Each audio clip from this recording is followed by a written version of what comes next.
So you talked about the importance of a leader understanding how they show up in the organization and understanding their current emotional state. Talk about this thermostat and how that impacts the organization. Yeah, I like to suggest that the higher you are in the organization, the more influence you have on the emotional thermostat of the culture of the group that you're leading. What does that mean? Well, we're sitting in a room right now, and we could have turned the heat really high or really low, and that thermostat on the wall will influence how we're feeling.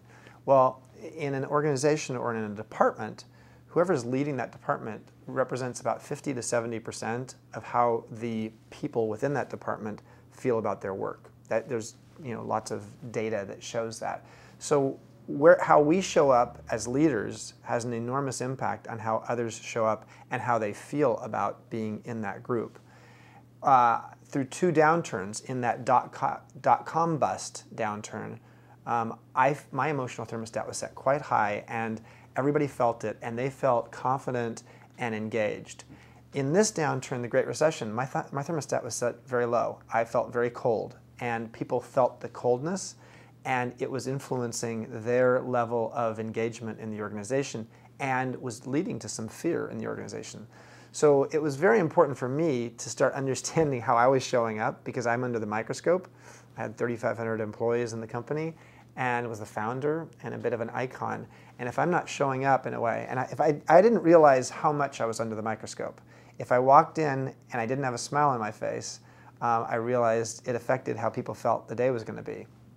And so does that mean you show up with a fake smile on your face? Well, sometimes you do. Mm-hmm. But behind that, I had to sort of say, okay, how can I put a real smile on my face? What is it that's not working for me right now? And that's what led me to doing the deeper dive and understanding my own emotions. So what's kind of interesting about that for me is we know from some of the work that Gallup has done that we hear quite often that people work for their direct manager, and a lot of their job satisfaction is based on their feelings or interactions or relationship with that direct manager. Do you think that relates to this thermostat? Oh yeah, they say, Marcus Buckingham said, you join a company and you leave your boss. And no doubt about that. What the number one reason people leave their job in the United States, and actually in other countries as well, including Latin America, is because of their relationship with their boss.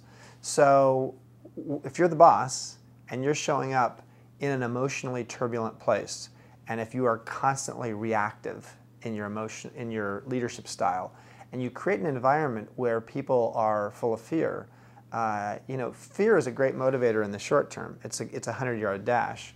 You can run away from the saber-toothed tiger when you're fearful.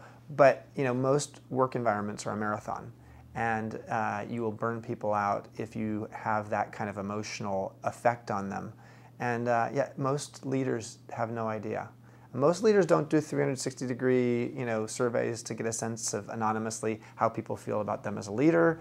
And so there isn't enough feedback loop for them to even understand until someone very important in the organization leaves and they're willing to actually say, I'm leaving because of you.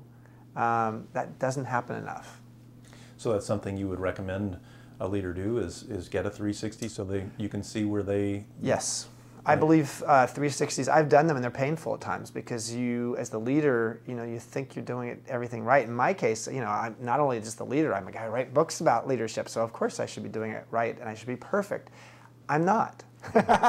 Not even close. And I have some serious flaws that I've had to work on over time in my leadership style. But the fact that actually, even just the act of saying to your team, I want your feedback. It's going to be anonymous, and I really take it seriously. Then they take the test, they give you the information, and then you can come back to them and say, wow, here's the 4 most important things I heard, and here's the action steps I'm going to take. Just doing that is role modeling. You're basically saying, you as the leader of the organization want to get better at what you do. You don't want to have to prove yourself. You want to improve yourself.